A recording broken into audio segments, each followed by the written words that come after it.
So let's start things off with the NFL weekend before we get to the Biden story.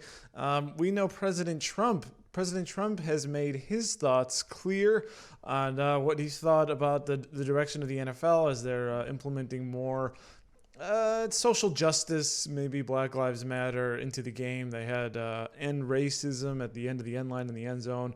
There's something else that says it takes more than all of us, or I don't know what some phrase. Players were putting, you could put the name of a victim on the back of their helmet. Some of the coaches had some stuff on there. I believe it was Sean Payton of the Saints. I think he had Breonna Taylor on his face mask. But it was there, but not, in my opinion, not super overt. I think it was there if you're looking for it, or if you just notice the name on the back of a helmet. But it's not like it's emblazoned on their front shirt or something like that. But of course, as we mentioned here in this show and elsewhere, it's the issue, I think, of escape. And if you can get, it's good to get away. Life is hard enough. And if I want to just sit on the couch on a Sunday afternoon and watch my favorite team play football, I'd like to be able to do that maybe without having to always have something constantly blaring in my ear about politics and some of the ongoing stuff. I mean, there's always problems out there, and certainly sports and politics mixing is nothing new. But I think as we become more polarized in our society, as the fights have gotten more intense, that desire to escape is very real. And I think some people get frustrated by it and maybe tune out. And that appears to be what has happened, at least in the beginning. But I do want to give you Trump's thoughts really quick on this. I mean, what do we have? Football's boring as hell. Football's boring.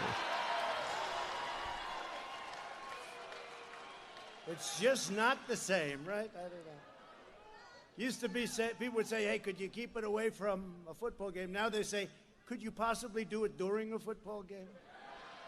We have some free time. Sleepy. And so that's what that was the president giving his thoughts at a rally. Now I want to jump in and mention the ratings if you haven't seen this. This comes from The Hill. This refers to the Thursday night opener between the Chiefs and the Texans.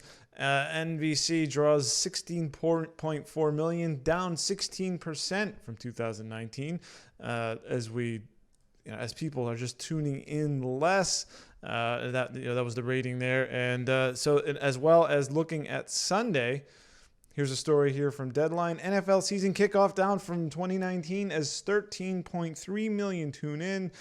Digital's up near record, which is I guess as people do shift. So the game ended over 12 hours ago, and now the final numbers are in from last night's NFL season opener. There's there, and then there's also the same deal there, and then so we haven't gotten the ratings from. Now, I did mention that more people are tuning in, so same deal there, and we haven't quite gotten from last night's game between the Rams and the Cowboys, and then some of the numbers rolling in from the afternoon. So we do wait to see on that. Curious if you are all watching. I watched. I watched my Dolphins lose to the Patriots. It's a little weird. It's a little weird looking at an empty stadium up there in Foxborough. I mean, it was completely empty. I mean, this giant cathedral to sports, basically, as that new stadium in Los Angeles. Last night, I believe they said it was $5 billion that it cost to build that thing, and it's empty. There's no workers, no concession, obviously no ticket sales, and it sits empty. And it's kind of a strange experience to watch. I'd love to know if you had the same issue.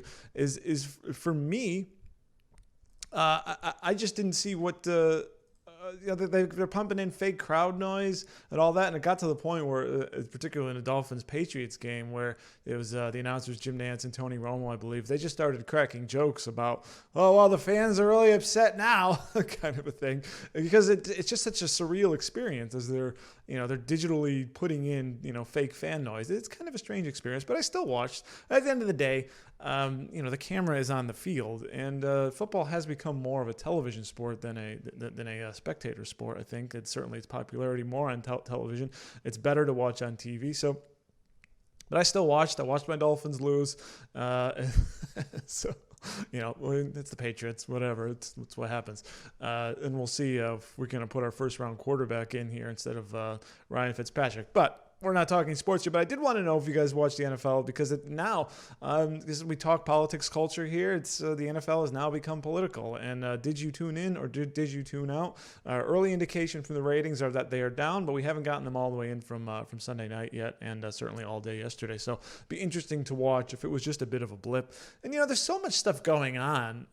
It's how our habits have changed in this world of how it's like, oh, there's football on. It's like it's hard to even know like what month it is or where we are here. So it is a little bit crazy.